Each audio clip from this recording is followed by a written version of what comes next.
Well, hey, everybody. Welcome to my show. I'm just Kira Davis, and I'm just talking about all of the things that I think could just save America.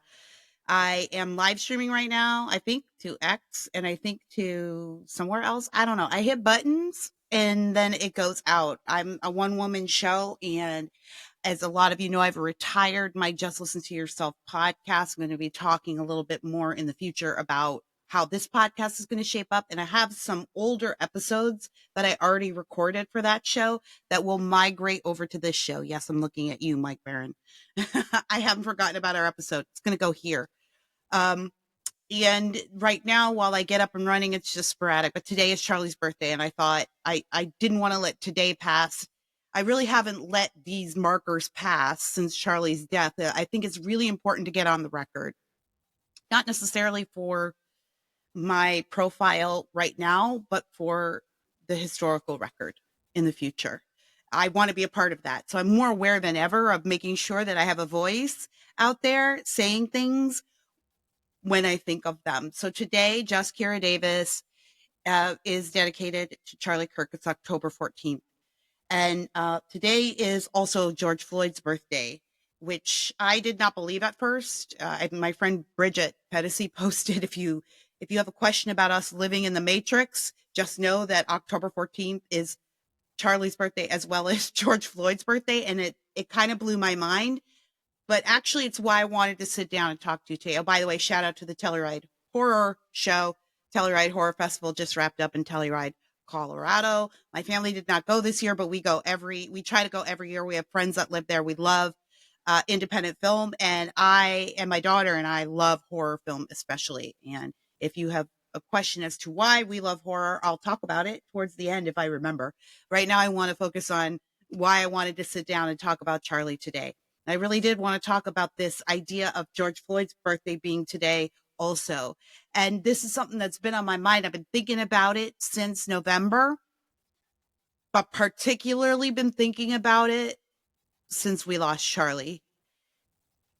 Because the way that things are moving along, the way that things are developing, I think, and probably the Butler event went a long way to this feeling among a lot of you, including me. I just don't think we can deny any longer that something bigger than us is happening here. Something bigger than an election cycle is happening here. And the fact that today is Charlie's birthday and George Floyd's. I'm trying to figure out a way to say this to where I don't sound crazy. I'm not sure that there's a way. I'm not sure. I guess this is why I have a podcast, just to work this stuff out with you guys.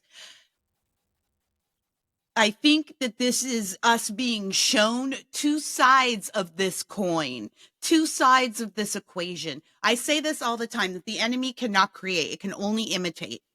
This is why the enemy comes for our children, comes for our marriages, comes for the things that create life, right? This is why it all starts there. This is why they work so hard to trans your children in the schools. The enemy cannot create followers. They must recruit.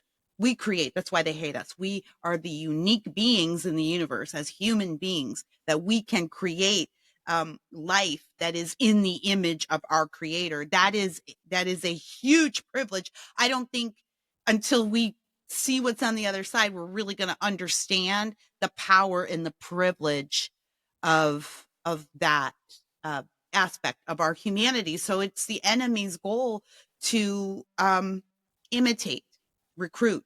They cannot create. And so they can't create an organic, natural movement that is led by an organic, natural leader that is filled with passion and fervor. They can't create that. They can only imitate it. They can only fake it. And sometimes they fake it really well, and their movements are very successful. Let's look at what they did through the Obama years. You know, the Obama faked diplomacy really well, and a lot of people fell for it, but it was fake. It wasn't real. There was nothing underneath. None of the diplomacy was real, but then underneath there were no real ideas. The ideas that they really had were disastrous, and so they couldn't sell us. So they had to fake it. And when we saw, when in the wake of Charlie's death with the whole Jimmy Kimmel thing, we saw Jimmy Kimmel come out and he suddenly was a sacrificial lamb, a symbol of a sacrificial lamb on the left. And a lot of us were commenting like how insane that was, how insane it was that they were talking about Jimmy as if he had been shot in the neck in front of the entire nation and his own family. They were talking about Jimmy Kimmel as if he had been murdered by a political zealot. They were talking about Jimmy Kimmel as if he were the real victim. And they went to protests and they, boycotted, and they did all the things that you would do if you were very passionate about a cause. That was their response, not to Jimmy Kimmel. I need you to understand this. They don't really care about Jimmy Kimmel. They don't care about each other at all. They just care about the cause. They care about the next job. They care about how they look. They don't care about, if Jimmy were to come out tomorrow and say something like, I think that President Trump is actually doing an okay job. We should look, he'd be canceled. They don't, all right. They don't care about Jimmy, but what they do care about is symbolism and spotlight. This is Hollywood, right? And Hollywood does represent the left. And so with Charlie, we had a martyr, a genuine Christian martyr and political martyr. And I think as time goes on, that's only going to become more obvious. And we saw people galvanize around his cause, his personality, his family, his politics. We saw people galvanize around that. And the left saw that and saw that that was powerful. And they said to themselves, we need that. And I'm not making this up. This is not being dramatic for the purposes of a podcast. How many articles did you read after Trump won about how we need a Joe Rogan of the left, which is hilarious because that was Joe Rogan. But he committed the cardinal sin of being curious. So he got canceled. But so we know that they're always trying to come up with their versions of. We need a version of. Conservatives and Republicans played this game for way too long. We did it for quite a long time. We need our own version of, and fair enough. I get why we did that, but really now I think we're in a position to say we don't need to be a version of anything. We can carve our own path moving forward. That's what conservatives have been doing in new media for the last 10 years, and it's finally paying off. The left is seeing that. So with Charlie, they needed their own sacrificial lamb. Now pre-Charlie, that was George Floyd. They did a pretty good job of shoving him down our throats as someone sacrificial. There was an argument to be made that he was somebody's son and somebody to, and a life that mattered no matter what. I made those arguments, when I was trying to help people see the full scope of the situation. Of course, I made those arguments, but they really tried to make him our sort of this symbol. And they did the same with Mike Brown and Ferguson. And the reason why those aren't lasting, enduring symbols, they are to some people, right? But they don't stand like a Martin Luther King, or we're not going to, these names aren't going to reverberate throughout history. And the reason why is because it's not sincere. It's not authentic. Some of the people are authentic, of course. Mike Brown's family, of course, they were authentic. Perhaps George Floyd's family, perhaps. But in that respect, yeah, these are lives that have value because they're created. But they weren't martyrs, and they tried to make them martyrs. And we just didn't really have a great response for it at the time on the right, because we were losing everything. I just listened to yourself, my other podcast. I really tried to explore those areas and bring people into that conversation. I really did try to get people to see both sides of the equation. How can we work to make this work for us, But I did that when we were losing. And we're not losing anymore. And I don't think there's a whole lot of value in trying to make anything work for us anymore. That was for its season, but things have certainly changed. Certainly after Charlie. I know I've changed after Charlie. I know I've changed a lot. So they want to give us these martyrs. They thought Jimmy Kimmel could be their Charlie Kirk, and that's how they treated him. Now you see how quickly that went away, right? We're celebrating Charlie's birthday today. He's getting the Presidential Medal of Freedom posthumously today. The left has already moved on from Jimmy Kimmel. I think they're preparing for their No Kings protest coming up this weekend. It's on the 18th. It's no king. That's why they're keeping the government shut, everyone. It has nothing to do with your health care. They want to take this whole battle to this big rally. Now they might have other big plans for maybe some surprises, some October surprises. I don't know. I don't think they're that thoughtful. I actually think what they're hoping or what they're believing is that this No Kings protest, talk about switching out symbols. Let's talk about this. Same thing. This No Kings protest is going to serve as a galvanizing moment the way Charlie's memorial did. Because you saw how the day of the memorial, and honestly, the week of, and even today, there's things going on all around California where I am, and I'm sure where you are for Charlie. But the day of the memorial, I think we changed. I think America changed that day. I do. I know we're kind of back in the mire and the muck because unfortunately, even though we're missing our friend, life has to go on and we're back in it. But don't think that the ripples of that day, that the after effects of that day, don't think for 1 second that those aren't continuing to reverberate and have an effect. I mean, we really haven't seen. I mean, we're just in the beginning of this. We're going to really see, I think, some shifts in the upcoming election cycles. That's when we'll kind of see what happened that day. But I think everyone in America could feel that day was different. And I watched the legacy media channels that day. I wanted to see what they were covering. And for all their lunacy and all of their, their refusal to get it, that day they got it. I was watching that day, and that day they mourned with us. They did. Now they didn't take long. They went back to their ridiculous ways. But even that day, I think even if you were an extreme lefty, if you were covering that event, that means you had to watch it all. You couldn't watch it in clips. And if you were watching it all, you saw the reality of what happens when the right gathers and when the left gathers. When we mourn and grieve and are upset, and when the left mourns and grieves and are upset, two totally different things. If it had been Jimmy Kimmel that had been killed, God forbid, the left would have been setting cities on fire. Charlie Kirk was taken from us, and we went to prayer. We went to worship together.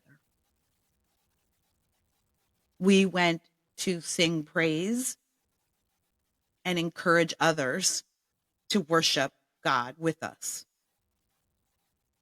America witnessed it that day, and believe me, it was a sea change for our nation. I do believe it. And I think that they saw that and they want to replicate it because they cannot create, they can only imitate. And I know it sounds silly, but I believe that's what they think the No Kings rally is going to be on Saturday. They believe it's going to be a galvanizing moment, a big moment of emotion and community, just like Charlie's memorial. And that's going to be a turning point, their own turning point for their own side. I think that's what they think is going to happen, that they just haven't had that galvanizing moment. And the way they looked at what Joe Rogan did and said post-election, hey, we need our own liberal Joe Rogan. The way they looked at that, as disgusting and vile as it sounds, that's the way they looked at Charlie Kirk's memorial.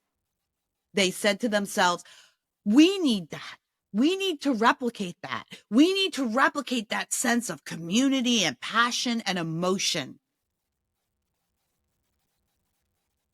We'll see. We'll see what it looks like. I mean, I can guarantee you I already know what a lot of it's going to look like on Saturday. It's going to be a lot of songs. These people and their songs. It's worse. It's not just that they are terrible. They're terrible singers and they are terrible songs. But that's not the worst part. The worst part is that they do things like they take gospel songs and then repurpose them. This little light of mine, I'm going to let it shine. They're like, oh, this little healthcare bill of mine, I'm going to let it shine, whatever. It's blasphemy. It's so blasphemous. I mean, I just shake my head because God don't like ugly, and don't let me get in between you and some good godly discipline, but it's going to be on the way. God don't like ugly. But why are they always singing? I think they're singing. I don't know that this is a particularly revelatory thought, but I think they're singing because it's the old hippies, it's the old boomers. My mom and dad were one of them. My dad has since passed, but my mom is still alive. I guess she's kind of dead to me since she cut us off over Trump. But she's one of those people, right? But I grew up in that group of hippies. I grew up with them, and I songs were part of the protest movement. And I know we make fun now, but to be fair, at that time, that was what was effective. Just the way we have social media now, or memes, and memes are effective, right? They had songs. The songs were their memes, I guess, back in the day, and they were effective. And they won a lot of cultural battles. And some of their greatest heroes were folk singers and storytellers and musicians. And so all they have to lean on is what worked for them in the past, because a lot of those people never grew up. That's why they're still like going to these protests and laying in the middle of sidewalks and wearing bright colors and, like acting like children. This is why they're acting like they never grew up from that time. Some people did, right? Some of you boomers did. You guys are the ones that don't bother us. We like you. But a lot of and because they're in your peer group, a lot of them didn't grow up, and they're the ones who are causing us all the problems. And that's why they sing. They sing like kids, because that's what kids do. Kids sing. You sing when you're scared, or you sing to learn something, or even sometimes you sing when you're annoyed, or you just sing to entertain yourself. It's singing in public to get a point across is a childish act.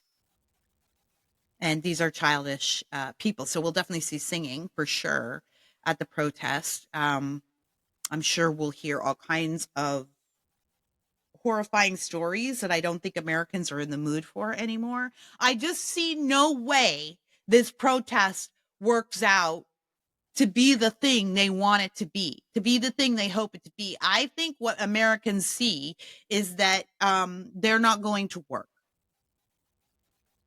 That's what we see. They're not going to work.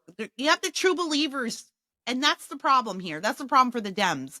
They're listening to their true believers, and they have been lulled by the death grip that they have had on the legacy press. They have been lulled into believing that they're the majority. So they have the true believers. They hear from the true believers, and they think we've got the majority. This is all just some kind of mistake. And we can fix it by just getting the American people out there to go and fix their mistake. And we will explain it to them. We just haven't explained it right. We'll explain it to them, and then they'll go out there and fix this mistake.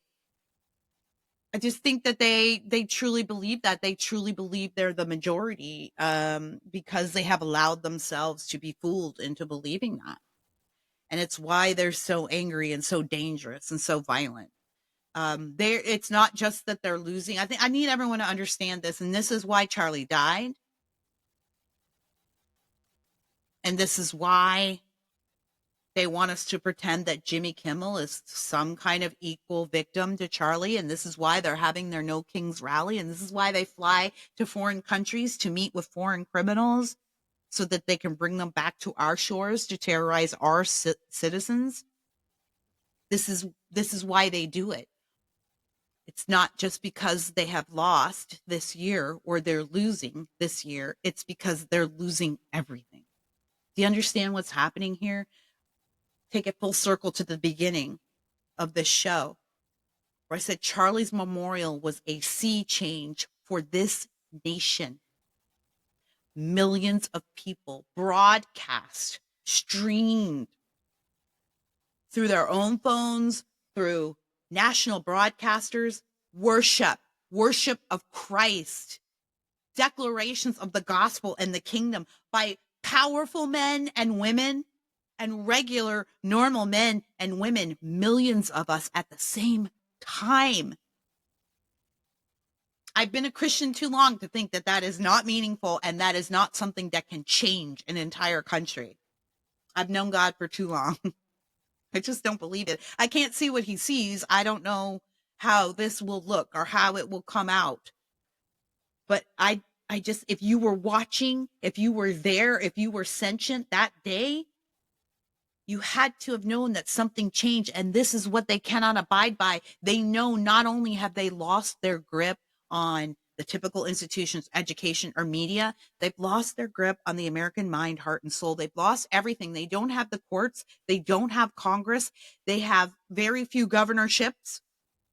They don't have the electorate. They don't have the momentum. They don't have the moral high ground.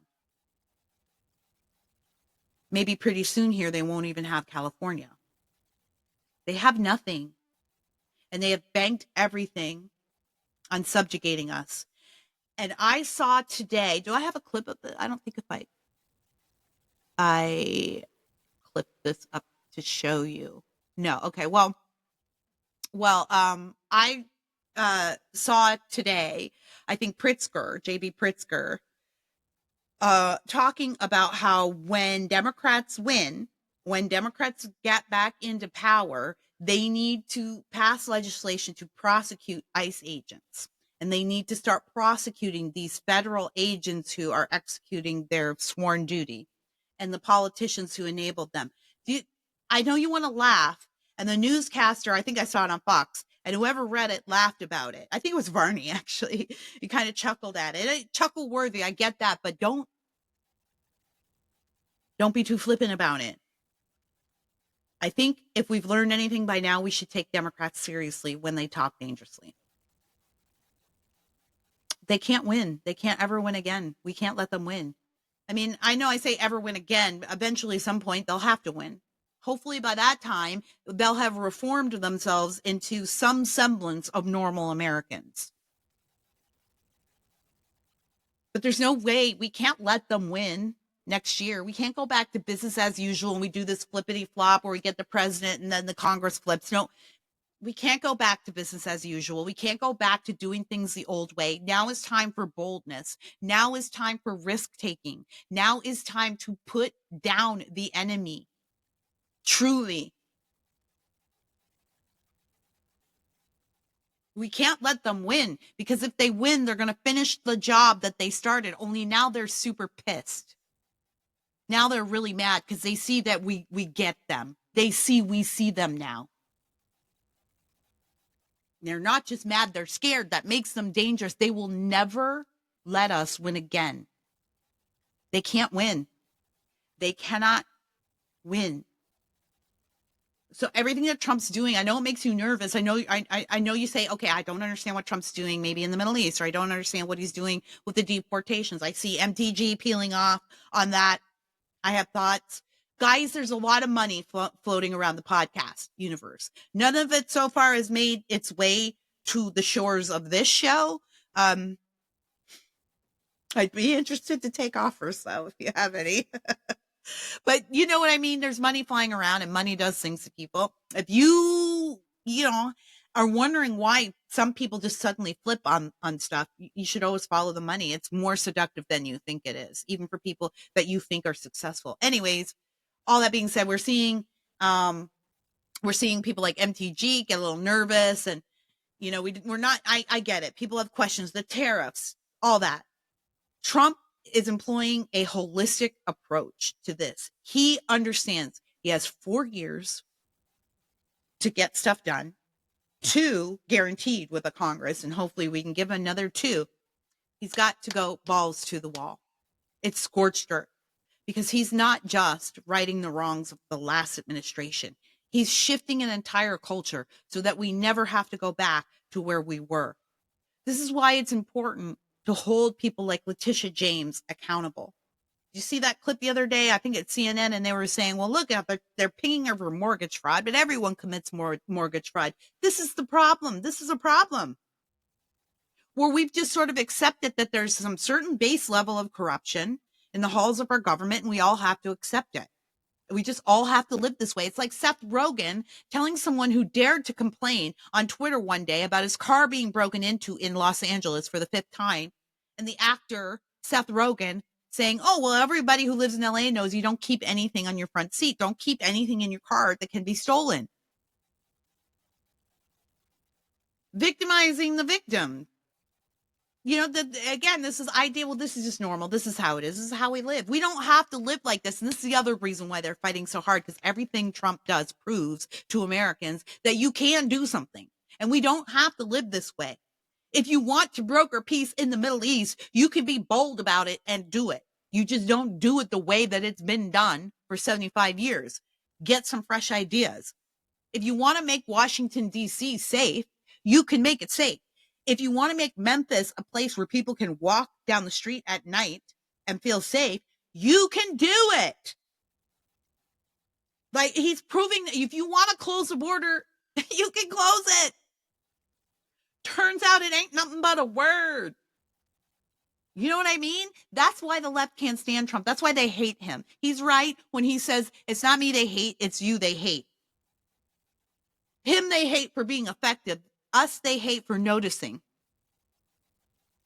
We're not supposed to notice that you can get stuff done, because all they want to do is run on your problems. This is why I left the Democrat Party 20 plus years ago. Serving my community exclusively, my Black community exclusively, and realizing that everything the Democrats had sold to me my entire life, it doesn't work. In fact, it does the opposite. It makes things worse. It harms us. Like, I can never go back to voting that way again. Everything they do makes things worse, and people notice. And when they notice, they leave, which is what happened to me, and countless other people have my story. They're scared. It's not just that they're losing at the ballot box. They're losing you. They're losing your heart and mind. They have to run on problems. They have to run on never being able to fix anything. So you'll keep voting for them. That's why they have to keep telling us that racism is so bad and racism is going to destroy America and racism is the number one problem. And most of us don't think about race during the day at all. The only time we think about it is when we turn on the TV and someone on the TV tells us you should be thinking about race.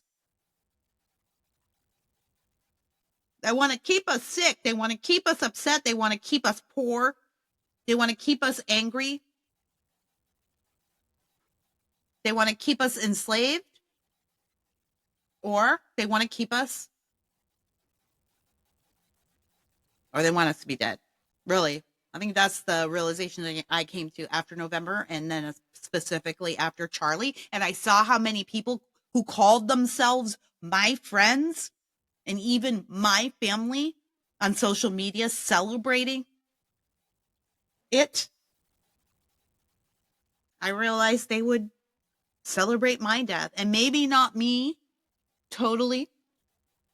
Maybe they would be sad because they know me, but someone I love. Actually, no, I actually believe if someone shot me because of my political beliefs, I believe most of my liberal family and friends would say, well, I'm sad Kira's gone, but that's kind of how it goes. She kind of asked for it.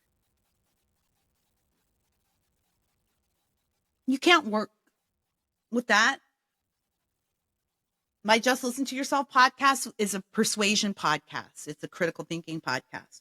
It's aimed at the idea that if you help people think through their thoughts and ideas and beliefs, that you can create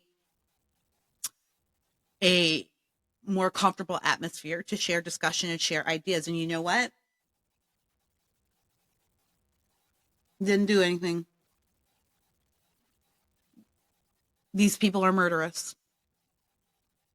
This ideology is murderous. Is there room for people to see and come over? Of course. I'm talking about the establishment. I'm talking about the people who kind of run things or kind of disseminate the talking points and the propaganda. Why do we need, this idea like, oh, we need Congress to compromise and come together and work together on what? They want us dead. Pritzker has basically said as much. He wants to arrest officers of the law. officers of the law who are doing their job as outlined by the Constitution, as outlined by their very job description and their commander in chief. He listened to what this is, a governor of a state in the union. And he is saying, I think we should arrest law enforcement for enforcing the law. It's not just funny. It's incredibly dangerous. We need to take them seriously. When these people say words are violence, they freaking mean it.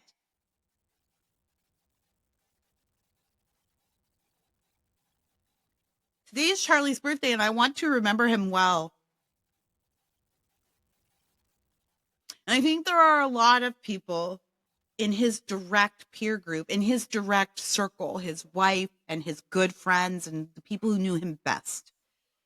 A lot of people who are saying, and I think rightfully so, that we should take up Charlie's mantle of grace and open arms and offering a place and a home for people to discuss things openly and honestly and safely. And a lot of that group, that's what they're saying. Take on Charlie's mission. And I have to say that I don't think that's the Gen X mission right now. And people who listen to my podcast for 5 years are probably going, wow, can't believe I'm hearing that from Kira. But I think this is a Gen X thing, actually. I think this is a Gen X thing. For a woman like me, Charlie, the idea of Charlie, I'm not trying to make our relationship something that it wasn't, but, the idea of Charlie, that he's like a son. I'm old enough to be his mother. I'm old enough to be the mother of a lot of people in his peer group in that crowd. And a lot of men and women in my age group in Gen X feel that way. So we feel towards what happened to Charlie the way that many parents would feel towards something like that happening to their own adult child. And we are no longer in the mood to throw up our hands and say, well, it's just how it is, or to be gracious. That's for someone else. I'm not saying it doesn't need to be done. I'm just saying perhaps that's your calling. I don't know that I have it anymore.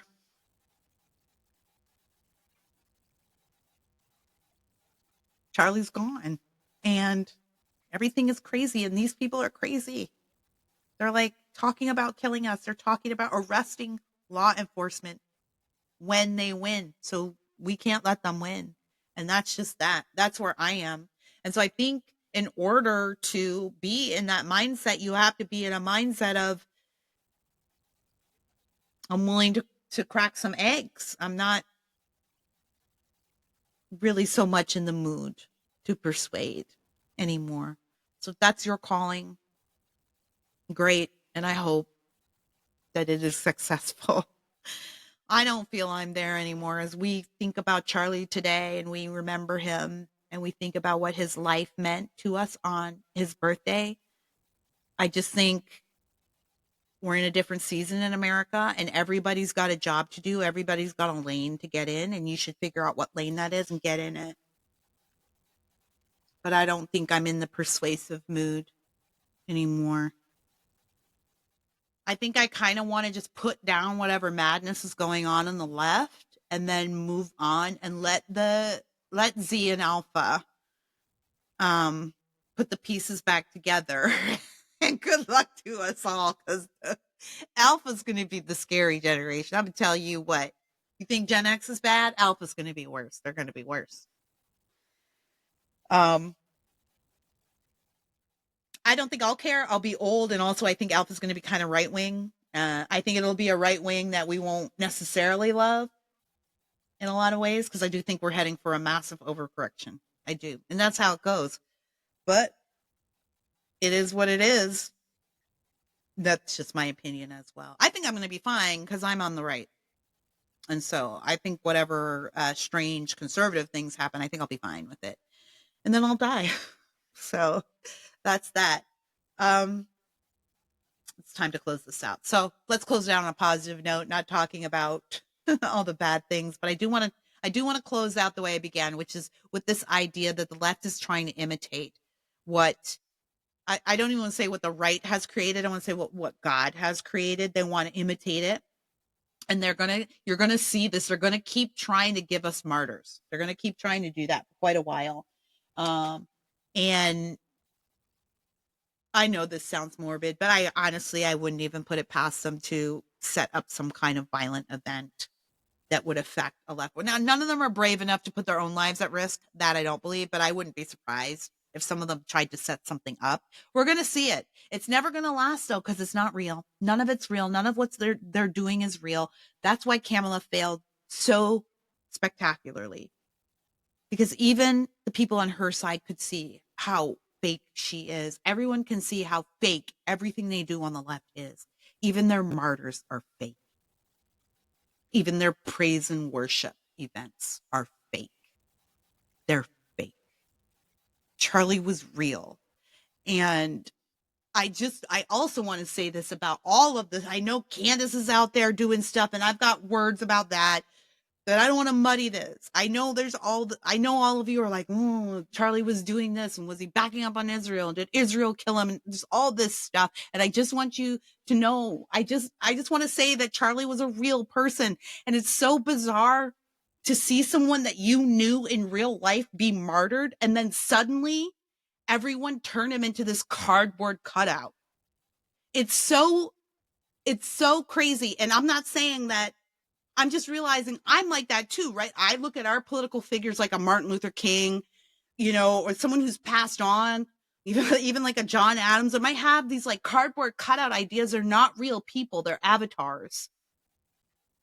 And to see someone you actually knew suddenly be turned into an avatar, it's super weird. It's super weird. And then all of you people out there have all these conspiracy theories. And I'm like, imagine you know your life. You know exactly who you are and what you are right now. Imagine you die tomorrow and somehow you're a privy to the idea that suddenly there's this big conspiracy theory that Marco Rubio sent a German hit squad to kill you, whatever, that there was this, and suddenly Candace Owens is talking about it, and suddenly this influencer is talking about it, and there's all these rumors about maybe money that your family got. Suddenly they're analyzing every text message that you ever sent. Remember that jokey text message you sent to your cousin calling him a commie? Suddenly they're investigating the cousin. What communist ties does he have? And then whenever somebody goes, oh no, Bob, it was just Bob, this is crazy, how can you even say this? Whenever somebody says that, then people go, oh yeah, you're just sold out, or you can't, you need to wake up. You can't. It's so freaking weird. Charlie was a real person with real thoughts and feelings, real nuances. He was a person who had inside jokes and inside relationships that speak their own languages that people outside can't understand and don't know. Think about the private language you share with your spouse or your brother or sister. You have events and experiences that inform the way you communicate. He was that person. He was real. He laughed and he lived. He loved. He cried. He disagreed. He had arguments. He was growing and changing. He's not an avatar. And there's no grand conspiracy to his life. The grand conspiracy is that God had a plan for him and set him on this earth to execute the plan, and he did. Now the whole world is talking about Jesus. That's the conspiracy. Leave the rest of it out, for God's sake. I don't want any part of it. I don't want any part of it. I don't want any part of whatever bullshit Candace is putting out there. I don't want any part of whatever questions you have about how do you feel about Israel or Netanyahu or whatever. I don't want any part of it.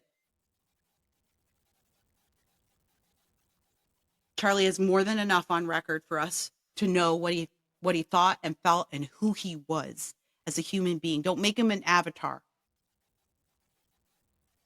I won't play a part in it, and I won't participate in those discussions any longer. I'm sick of it, actually. I'm sick of it. And you could let the grifters grift. I'm not saying deplatform any. Let the grifters grift. Let them do what they do. Let it be a lesson. Let it be a lesson.